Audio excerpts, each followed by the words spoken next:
Well, hello everyone. Welcome to the Search Engine Land Awards interview. We've got a great agenda today. We've got three of our award winners that we're going to be talking a little bit about the the process, the successes they had, some of the challenges, and I think we're going to have a nice conversation for an hour about various paid search initiatives. And as we get started.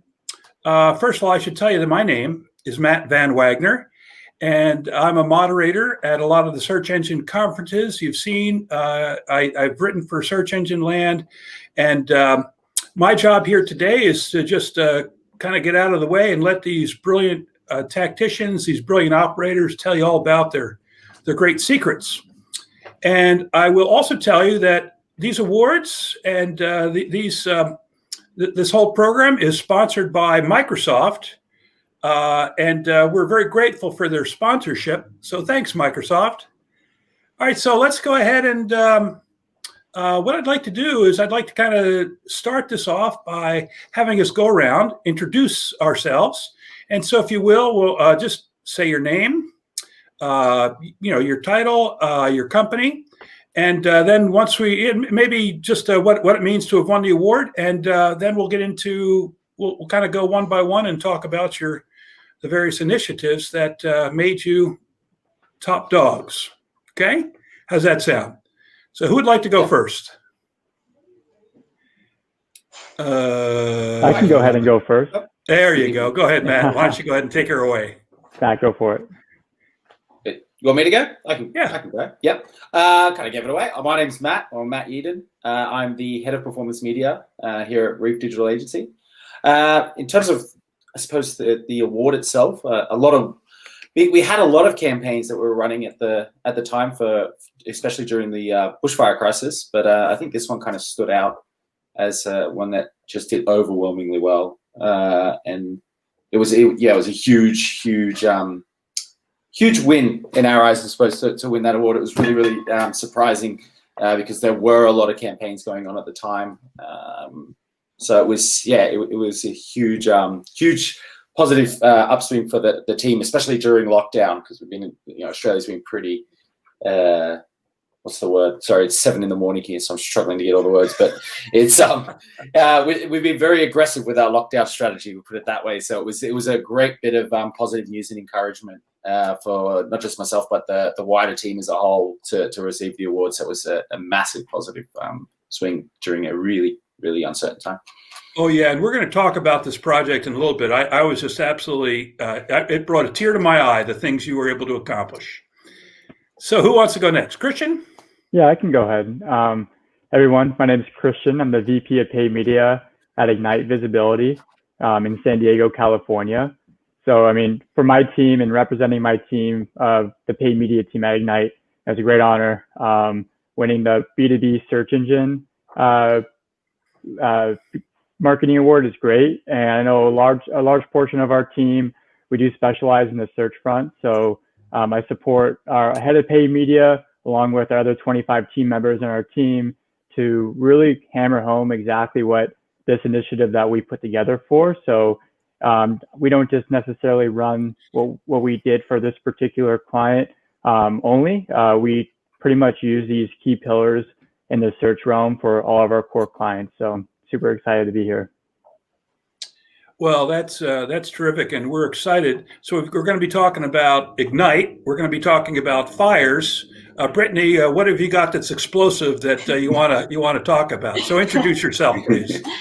Hi, everyone. My name is Brittany Lovario. I am the Director of Channel Solutions at Sidecar, focusing mainly on Amazon. Really excited to be talking about the award that we received. A lot of time and effort from everyone at Sidecar really went into developing this margin-based solution that we came up with to help a lot of our retailers during peak and off-peak seasons for them, dealing with products that range from summer to winter and really being able to focus in on their efficiency goals and continue to drive revenue even during the off-peak. And where are you located?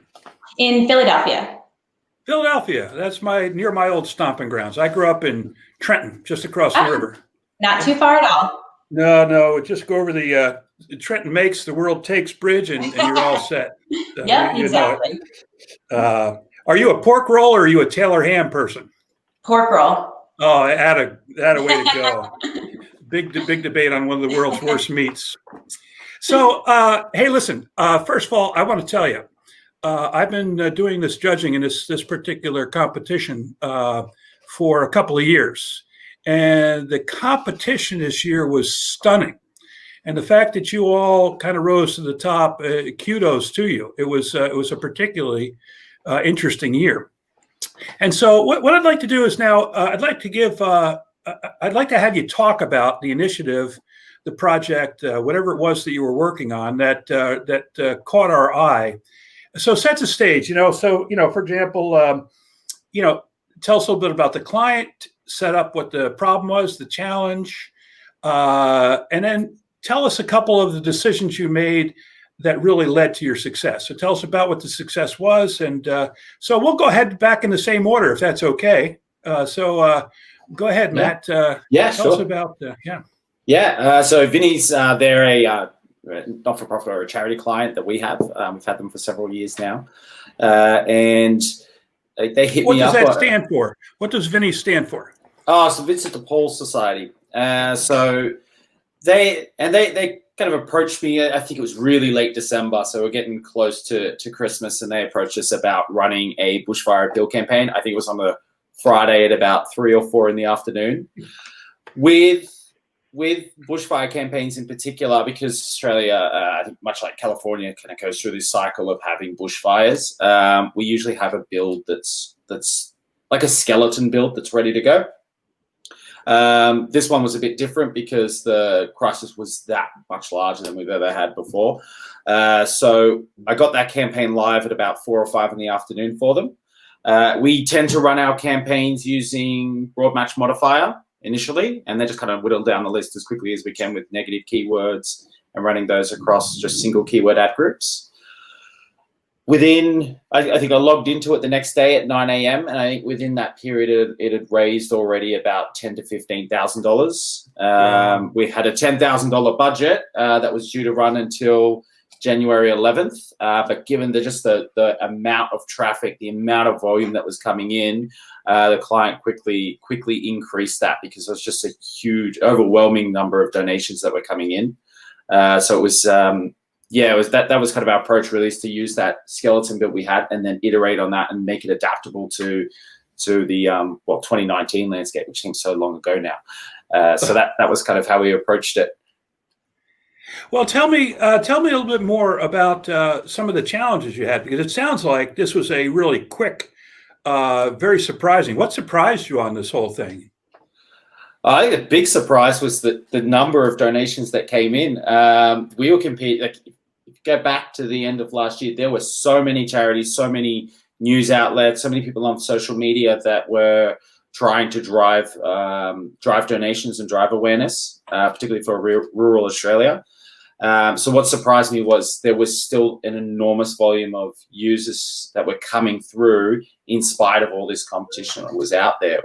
It's kind of weird to call them competition because everyone's kind of fighting for the same thing, which is really just to drive donations for those areas. But it was really just the number of people that were still there that wanted to donate, and it just maintained momentum. It didn't stop. It's the biggest challenges were trying to avoid news outlets. What do you mean? So because we run broad match modifier, we wanted to avoid overlapping with any news outlets, anyone that might be searching for news, or they might be searching for bushfires near me, which was just, there was a huge amount of volume behind keywords like that, looking at the live map to see where fires were, if they need to be evacuated, just avoiding all of that sort of traffic, because absolutely wanted to stay away from it as much as possible. They were probably the largest challenges, but overall it was really just keeping up with the demand of the Australian public. It was very there was a huge amount of traffic. Now, from what I understood, that you noticed, and this was very clever, but you noticed that the weather patterns or smoke patterns had an influence on your campaigns, and you Mhm. reacted you know, we have all these levers in front of us with, you know, all of the demographic and geographic and time of day. Tell me a little bit about what that was all about. Yeah, so in Sydney, where I am, it was quite often a lot of the days were just covered in smoke, and that would get a bit of a media uptick. You get a bit of news coverage out of that. So we'd upweight our bids. So we're just running enhanced CPC for this as opposed to the bidding strategies. We would upweight our bids during those days in particular, but we'd also upweight them on days when there was, I suppose, controversial news coverage. I don't know how much you saw of it over in the US, but just our Prime Minister kind of dropping the ball several times with the bushfire crisis. So really upweighting the bids there as well, because we knew people would be looking, knew people would be active. So we would increase our visibility there as well. We'd also reach out to the client, kind of work with them on how much to spend. Should we increase the budget amount by this much per day? To kind of get that so additional if you looked exposure. out your window and you saw smoke, you would increase the bids. Pretty much. Yep. Or if they were, and when they were experiencing the same thing in Melbourne, which is quite a distance from Sydney, if they were experiencing the same thing that day, then we would do that. We would increase those bids as well. That's a great tactic. Well, we're very thankful that you have that your nonprofit, whose job is to help people in crisis, that you were able to so successfully. Sorry. I thought I'd turn it off, but I guess I didn't. So, well, thank you for that. So now, how did the client, did the client have to do much with you during that period, or did they just tell you to go and off you went? No, there's a fair bit of trust with the client. We've had them for several years now, and like I said, we've run bushfire campaigns for them in the past. Nothing like the one we saw last year, but we've run them for them in the past. So they're pretty confident in our approach and the tactics we employ. I think that the one that was different to the one tactic that was different this time around was we were kind of focusing on those weather patterns and any controversial news from our Prime Minister, because everyone likes to just pay out on our Prime Minister. So you're usually going to get a bit of an uptick in the traffic when that happens. So just kind of working with them on those tactics as well, and brainstorming, a lot of brainstorming. So every couple of days we were just kind of in contact with them, brainstorming on new ways and new approaches that we could use it. Kudos to you, Matt. The being able to take your skills and applying them immediately to a crisis like that really puts you right up top there. Well done. And thank you for the effort on behalf of all those people whose lives are now better because of you. So Christian, I was just looking at my notes when I was reviewing your submission, and my notes were sophisticated bidding tactics, well-constructed combinatorial targeting tactics, and strong attention to metrics. Now, Matt just talked about hammering home a couple of really powerful tactics and use them very effectively one-off. But you've had to do something different in a highly competitive marketplace. So, if you can share the customer name and the marketplace, give us a story and what the challenges were and what you had to do with paid search in order to make them successful. Yeah, absolutely. Just to check, you guys can hear me okay? Yeah. Awesome. So for this particular client, it's in the financial services space, 7-figure budgets, very explicit acquisition goals. We've been working with this particular client for the last, now 3 years. Coming up on this measurement period, which was March 1st through December 31st, year over year, we just came off of our best year after acquiring this client from a previous agency. So we had a lot to improve on if we wanted to beat year over year numbers, which in turn was about 40% year over year. And simply put, this initiative revolved around just like what you mentioned, 4 key search marketing pillars. Internally, our team is made up of disciplines such as our data science program, our search program, our creative and CRO program. And we've tried to create this synergy between all these programs to allow us to achieve a really ambitious goal without increasing much of the budget. And that was personalizing the search results, maximizing the exposure in a high value auction using impression share bid strategies, curating the landing page experience using dynamic elements on the site, and then bridging that gap between online and offline conversion tracking, which is typically in this space. And we have several clients in the financial services space, from debt consolidation to factoring. And what I found is we have to push back information from an open opportunity, a lead, and then push back the scoring of those leads and the close opportunities back as low as the keyword level and even the creative level. And then being able to differentiate what portions of our or segments of our marketing initiatives were impacting the highest quality of leads coming through. And I know you were talking about challenges prior with Matt, and with us, the competitiveness of this auction is a challenge within itself. It's, CPC is extremely high, closing in on the three digits, typically between $50 and $80 CPCs, depending on the type of service that we're bidding on. And the client really struggled to hit specific CPA targets while scaling the budget.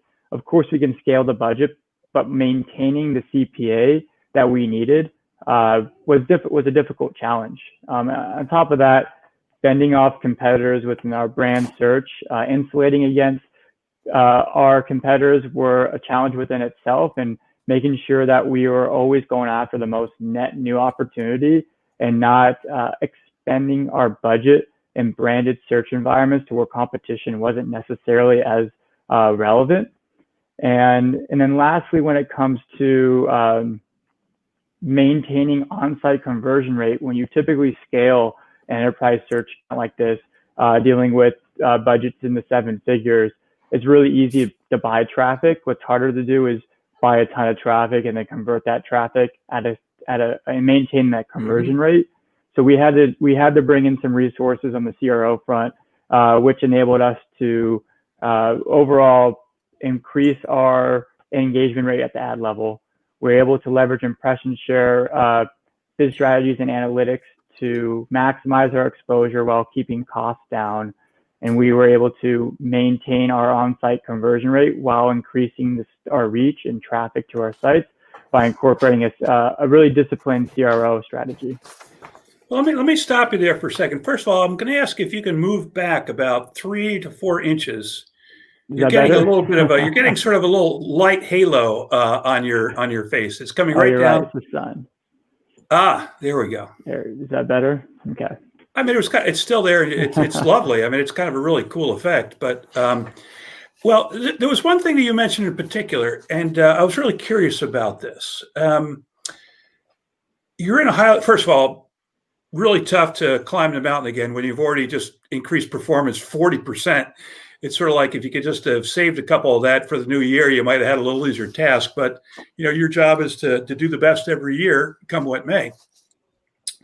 But I know a lot of people out in the world, especially clients. Clients always want to be number one. They want top of impression share. They want to be there 100% of the time.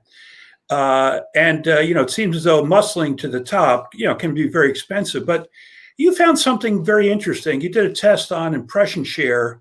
And are you able to share a little bit about sort of the experiment you did there and what you found out? Yeah, absolutely. So typically our agency does in a lead gen setting, which this was, because purely it is a lead gen program, that then these leads get closed offline with the sales team. So with impression share, a lot of the times traditionally with the CPA model, we're just going after a specific conversion action. And we're just trying to maximize that exposure based on the algorithm that Google, in this case, Google and Bing have. What I decided that I wanted to work with the team on is figure out if there's a way for us to really enhance our presence in the search auction without having to pay top dollar for position 1. And it really comes down to the combination of personalizing the search result using ad customizers. We did a lot of things with ad customizers to make sure that we're being as curated and as direct to the user searching a query that we're bidding on. Like, give us an example. Give us an what we example. found was geo modifiers, being able to, and geo modifiers seem to be the most familiar touch point that our users decided to recognize with. So if you're in a particular area in the United States, which is our target market, we're not a hyper local campaign. If we were to dynamically insert at the city level versus at the state level, we found that referencing the user's location down to the city level increased our CTR. I believe it was close to like 20%. Okay. And then what we ended up finding out was, well, it wasn't enough to maintain our on-site conversion rate. So what we did with our landing pages is we also referenced not only the query coming in through the user on the SERP, but we also dynamically inserted a geo-referenced element such as a headline and or some type of imagery that represented a state or a city level, depending on the queue that we had set up. And with that, with a combination of the ad customizers and doing some dynamic elements on our landing pages to create that synergy between those two touch points, we didn't need to be in the first position, and we were able to cut down our costs by over 20%, maintaining our conversion rate, and we didn't have to spend as much money to get the user to convert them. And on top of that, we got to expand our budget. So without increasing budget year over year, we're able to increase our top line. And the last part of it, which I think is really the most crucial part and where a lot of opportunities are left on the table, is optimizing towards a conversion action, especially in a lead gen setting, and passing back offline data, which is what a sales team would score. In this case, we integrated a Salesforce back to our publisher, Google Ads and Bing Ads. So we can specifically tell this engine to optimize off of, or based on our recommendations and how we use our tactics, optimize towards scores or above a 3. And if we notice that there are specific patterns and keywords or creative that were consistently giving us leads opportunities that were scored at 2 or 1 or below, we didn't want to spend a lot of time or money trying to expand our impression share in those particular campaigns. So that was what we ended up doing. So, as I recall, was there a magic sort of a range for impression share that when you lined everything else up that you were able to target? In this particular case, we had about 80% of our campaigns end up moving to an impression share strategy. We did have a few campaigns that, based on some A/B testing and drafts and experiments, that CPA modeling did perform better.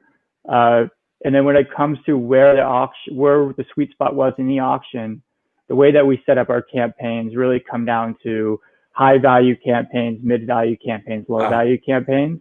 And our high value campaigns traditionally and intuitively, and the data did show it too, that we do want to have a high impression share. And usually we leverage top impression share as a core metric for us because our ads were so curated to the user. We didn't care to bid too heavily on the absolute top impression share. So we tried to have a sweet spot within the top impression share metric. And I don't want to be too specific in it, but we were definitely above the 70% range in our top tier. And we noticed in our lower tier campaigns that we didn't want to be as aggressive in because the lead scoring attribution that we had coming in through Salesforce didn't represent what we consider a strong opportunity to spend more money. Well, I just got to tell you, I'm sitting here, and I don't know about you guys, but that's a lot of work, a lot of hard work, a lot of complex put together. And thank you for taking us through that. I don't think any one part, it sounds like, was rocket science, but it's the way you sort of work hard and stitch them all together. And how interesting is it that, impression share is sort of a guiding metric. So, hey, well, thanks for that.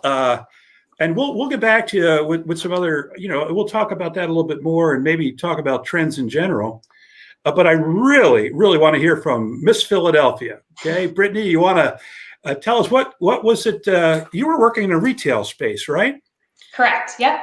And pretty competitive, and margins are always a challenge there. Tell us a bit about what the problem was, what the market looked like, and what you were able to do, or how you were able to do it. Not so much. We know that you did a great job. You wouldn't have won the award otherwise. But tell us a little bit about how you thought through the process. Yeah.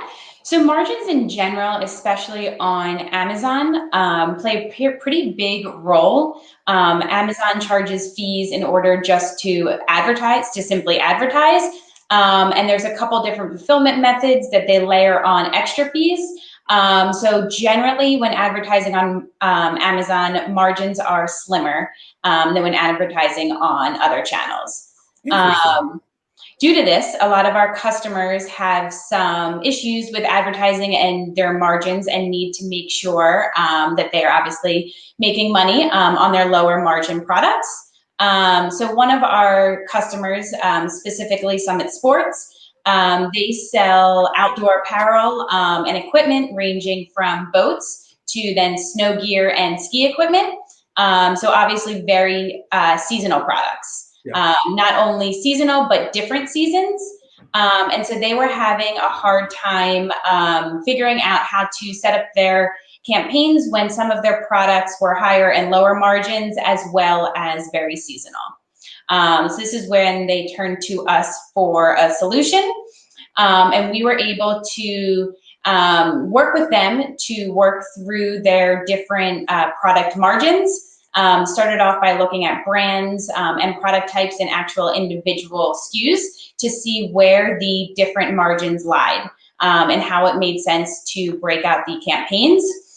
We found that their private label items, I think as you would suspect, had higher margins than the third party items. So we took that data and were able to break the brands out into separate campaigns and really work with the ebbs and flows of their peak seasons and low seasons, as well as the margin differences, to set up different cost of sale goals across the different campaigns that we had set up.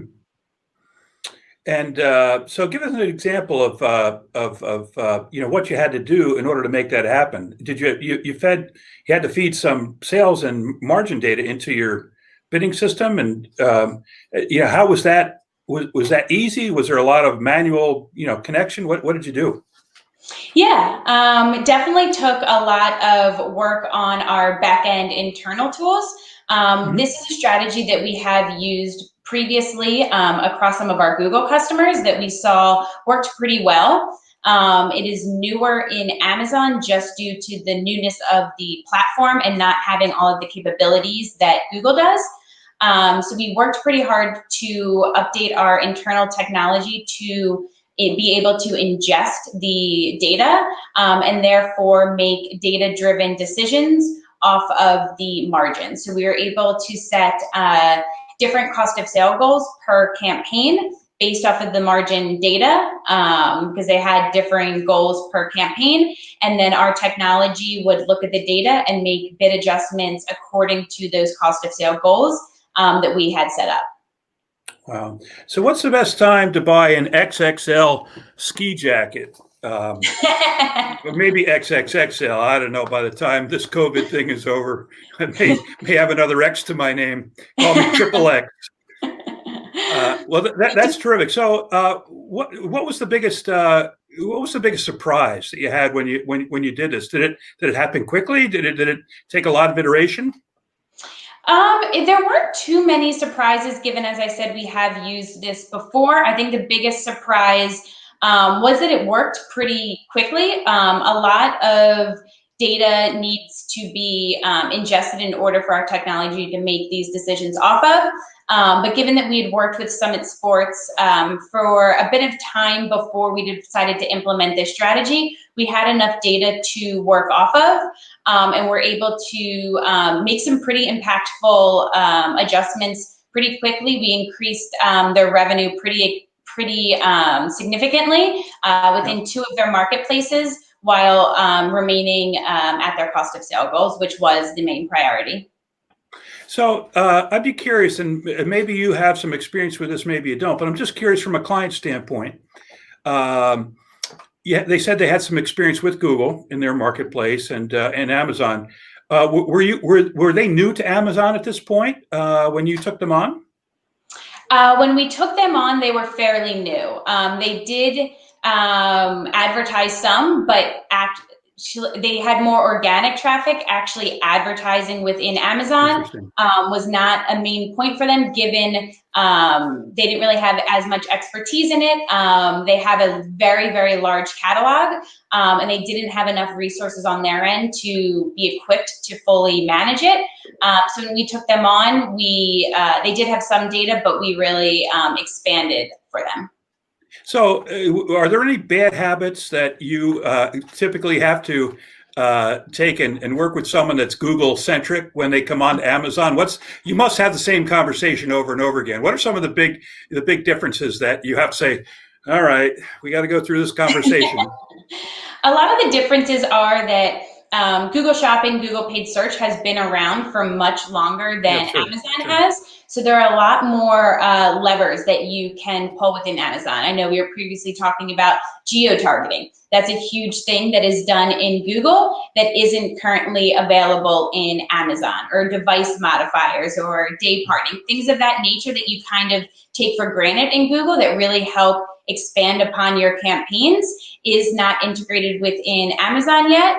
So we're working to create more internal tools to kind of help with those problems. Interesting. Great. Well, great. Thanks for taking us through that. So, we have a little bit of time here, and, I'm just curious, if we can kind of take and go around a little bit, but one of the advantages of submitting your work for an award is that it's very motivational to your team. It gives your team a chance to say, darn it, we did a good job and I want the world to know about it. I'm just curious, what was the process of putting in the submission for each of you? What was it like? Was it a fun activity? Was it one more thing to do? And I'd also like to know what your clients think of the fact that they were award winners along with you. So whoever wants to go first, go ahead. First person that talks wins. Yeah, I can jump in. Cool. So I think for us, it was really kind of narrowing down which client to put forth. We work with a lot of charity organizations, but I think this one was it stood out the most. It really stood out the most, and I think it was also just the theme at the time. Go back to the end of last year and the kind of chaos and the uncertainty that the Australian public were feeling. Yeah, the first was kind of narrowing down which client to put forth, and then kind of writing it up. There's a lot of back and forth on how it should be structured and what should be called out in it and what shouldn't be. A lot of rewrites, so many rewrites for the actual submission itself. But overall, I think people enjoyed it because it was, it's different to the day-to-day work that they're also doing, which is a lot of paid search or display or social activity. It's a break from that to really try something different, which is writing, which can be hard, especially when it's long-form content. It can be hard, and it can be hard to keep it engaging. So yeah, I think the team enjoyed it. I enjoyed it. I know the directors absolutely enjoyed it. And the client was over the moon about the actual award win as well. Like I said, the relationship with them has always been very, very strong. We kind of work with it it's almost like we work within their organization, and they're absolutely wrapped with the results. They were over the moon about it. So that was great. So who got to make the call, and what did you hear on the other line? I didn't get to make the call. I believe it was the director that made the call to them. I'm not sure. I'm not privy to all the details that happened on that call, but I just know that the client was absolutely wrapped with it. And they've like I said, they've been working with us for so long now, so the relationship's quite strong. But yeah, they were really really happy. Really well, happy it's always the case that we do the work, and the hippos, the highest paid person in the room, gets the credit, right? Exactly. They get the glory. They get to take the glory lap. Exactly. Kristen, you tell me about. Did you get to make that call, or did someone else steal your glory on that? What was what was your team thinking? Was it a good team builder? Yeah, I think there are so many great ideas for what clients that we want to have for this particular submission. We chose the one that we felt we had the best relationship with, and something that we've had a track record with too of success, not something that we just came off the streets and we were able to really kill benchmark performance. We wanted to see what we could do on top of what we thought was already great. And for this particular client, it was, for me, it was a no-brainer. I was actually really involved with this client for quite a while on the onboarding of them a year prior to the measurement period for the success. I didn't personally make the call. One of our lead strategists did. And we worked actually pretty closely with the client and making sure all this data was made sense and aligned with their expectations and even down to the percentage point, there wasn't anything that was ambiguous. The client was signed off on everything that we sent out. So overall, this is a great collaboration, not just with our team, but with the client side team as well. So yeah, but I think on both ends of the spectrum, both people are very happy, or both parties. Christian, I'm feeling bad for you already. You Why is increased that? performance 40% last year. You won a search award this year. What the heck are you going to do next year? What rabbit are you going to pull out of the hat? Yeah, well, this is actually our first, this is, at least for my team, this is our first submission.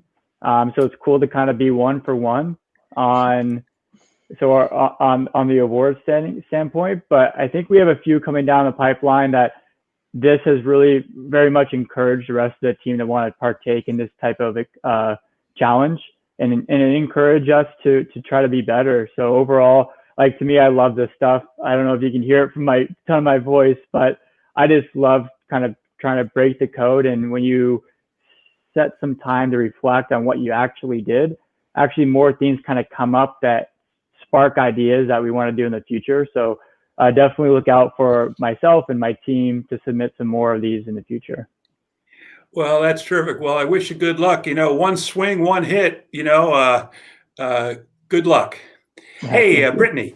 So what was it like for your team? And was it a labor or was it a fun exercise? What did you learn? And tell us about that call. Yeah, it was actually a lot of fun. We worked very closely with our marketing team to kind of get the case study out there, to get this submission in.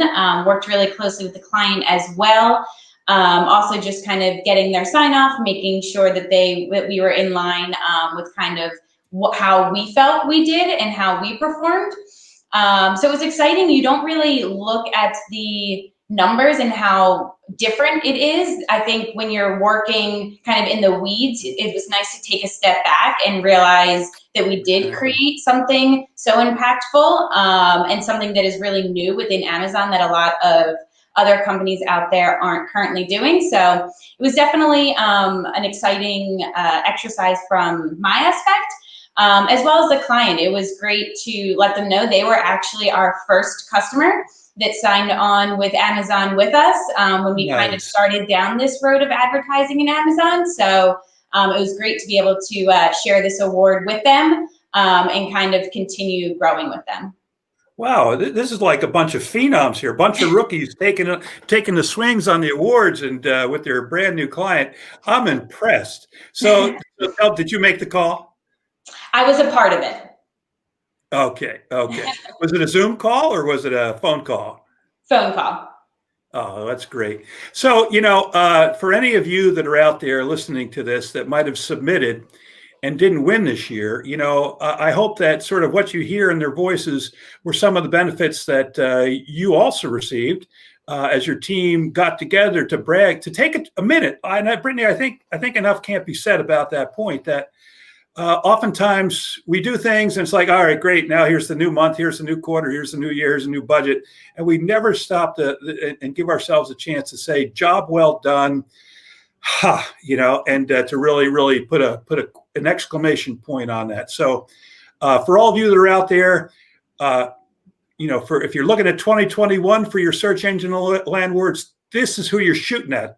These three folks, you got to unseat them here because I think they've got the taste of success and they're going to want to go after it again. And they do pretty good work. So I'll just kind of go around. And the last thing I'd like to do is just, we have a few minutes. This has been that kind of a year. For Australia, it's been 2 years in a row. It's been that kind of a year, right? Because of the bush fires and the COVID. But I'm just curious, how are you all managing? How are you all keeping yourself sort of vital and managing your sanity when, in a lot of cases, you're pushing the rock uphill.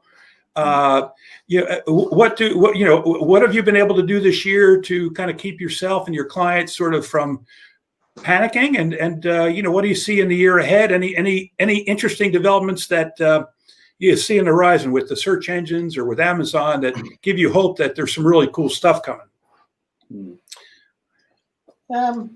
Question. I'm just trying to think. The brain's still kind of getting into work mode. I think keeping sane this year, it's been definitely the start of the year was challenging. We were all forced into lockdown. We were only allowed 5 kilometers outside of our homes for 3-4 months or so there. But things have kind of returned to normal. So we're allowed outside again. We're allowed to go back to the office. There's still heavy restrictions in place, but we're allowed out, which is good, which is ironic for a country that started as a prison colony. So I think maintaining that sanity is because we're kind of able to move about now. There was a lot of panic, I think, early on with clients. There was a lot of uncertainty on where things are going. In some industries, it didn't make sense to be live anymore, like travel, for example. Yeah. And we can kind of make that recommendation openly. If that industry is struggling, then there's no sense running activity. Like, let's pause and let's look at some other alternatives. I think SEO was a huge area that clients could focus on in the long term, like while we're kind of moving through this. So it's I think just pivoting and changing strategy, and then working with the client on, okay, what does the new market conditions look like? What does this new kind of economy that we're going into look like? That's kind of been where a lot of the discussions ended up landing. And then for next year, I don't know. With this year, with the way this year went, I didn't see that coming. With the way last year went, didn't see that coming. So it's always hard to pick, like, what's 2021 going to look like.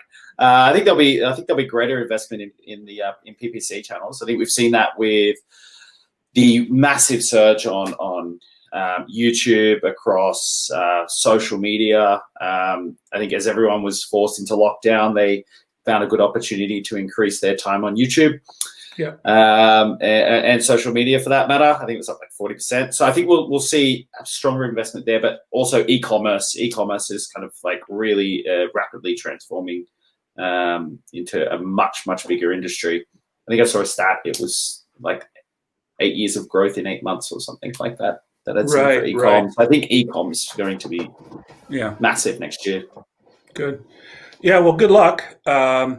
Christian, what are there any new things that you've seen that you're excited about? Any new announcements from the Google or from Microsoft or Amazon or any of the places you play? I know Microsoft continues to roll out, tons and tons of new features, but tell me about, where you are and how you're managing this year, and what are you looking forward to for the coming year? Yeah, absolutely. I think Matt hit on the head with, like, e-commerce booming. Everyone's going online now. Our agency, personally, we're growing like crazy. It's like terrific. Wildfire. So wildfire. You catch that little touchback. Throwback there. I got it. So we're really hopeful for having this trend continue. We've had a lot of new team members and working from home now. I was just in the office yesterday, onboarding some new team members, 6 feet apart, wearing the mask. It's an interesting dynamic, but we now bi-weekly, we have our team meetings, and then we have our company meetings all on Zoom. We encourage people to try to be part of this virtual one-on-one experience, which has been super helpful, I think. Psychologically, I see in next year, if this continues, just making sure that we have this type of dialogue, we can communicate with one another, and also, like, practicing and encouraging people and challenging each other is a really key thing for us. YouTube is one thing that's in social for us. Those are departments that we've seen grow tremendously over the last 6 months. And, come March, I think there's a little dip with some uncertainty that our clients have with pulling back. But then from there, it's kind of just been a rocket ship for us to really maintain, this type of growth. And I think expectations are very high performance-wise over the next 6 to 12 months, and try to maintain that, and also making sure that viewership and traffic within all these digital outlets that we currently use, Amazon, YouTube, Facebook, Google. It's going to be interesting to see what happens. So we're just going to, all of us here on this call, I'm sure, it's just about being proactive, not reactive.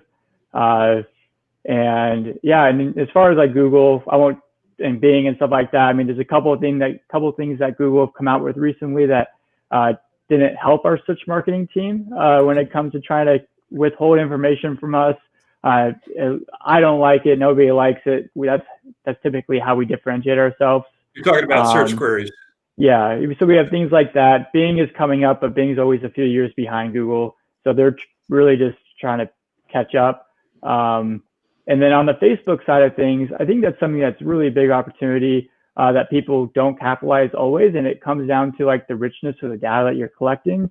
Facebook doesn't have, just like with Amazon, doesn't have a lot of the levers that you're able to pull, especially when you're coming down like these micro settings that you want to reach queries versus more of a delivery auction-based buying or in the auction. So our data science team has really started to like dig their feet into how can we optimize our social campaigns in a more data-driven manner to reflect that of the consistencies that we see in search.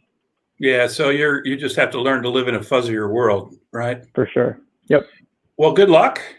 And Yeah, Brittany, what how has your team fared, and what do your prospects look like? Yeah, I think we've been doing pretty well, similar to everybody, working at home, adjusting to that, adjusting to Zoom, Skype, those type of calls versus in person. I think one positive that has come out of it is talking with our customers and really having to get creative in a way in how we advertise for them. So many retailers are going online. There's so much more traffic online. So it's trying to figure out how to continuously not just get all of the traffic, but get the converting traffic, and really starting to get creative in that way. So on the upside, it's allowed us to really kind of rethink our strategies, come together as teams with product and engineering, our customer strategy team, and all kind of get together and come up with new ideas and new ways to help our customers. We're continuing to do that, and I think that we'll be continuing to do that into 2021. Well, that's terrific. It sounds like you guys have number one, you had a good year last year. You've done some great work for your clients this year, and you've got that good upbeat sense of optimism. And I really think your point is well taken, Brittany, that we've had a chance to really stop. Our patterns broke, so we had to think very much more creatively, and think outside the box with that crystal ball that Matt said that he's looking at for 2021. We're all trying to figure it out. Well, my favorite, COVID experience is the good news story. One of my clients is a private investigator in the New York City area. And of course, when we went on lockdowns, people couldn't go around cheating on their partners or their spouses. And so if nobody's cheating on each other, what do you need a private investigator for? So while his business was down, the world was a better place. There was a little more fidelity out there in the world. But, everyone's got their favorite story, but we look ahead to 2021. So I think we've had a good interview. Does anyone have any last parting comment that you'd like to say before we head out? And I want to thank you so much for the care you took and the clients you work with to really rise to the top of the Search Engine Land Awards this year, sponsored by Microsoft. Any last final words? Nothing for me other than just like super, honored to be here with you guys. Matt, and everybody on this call has been just listening. I've learned a ton just in a short hour, so I love it. Yeah. Well, that's terrific. I Well, agree. with that, we'll wish you all a happy end of year, a new planning cycle. May the best of everything be yours. What is it? What's the word in the Hunger Games? May the force be Ever always be in your favor. may the odds ever be in your favor. Thank you. I knew we'd have one on the call. I'm such a bad nerd. Well, thank you all, and thanks everyone for listening in. This is Matt Van Wagner for Search Engine Land Awards interviewees with these beautiful winners.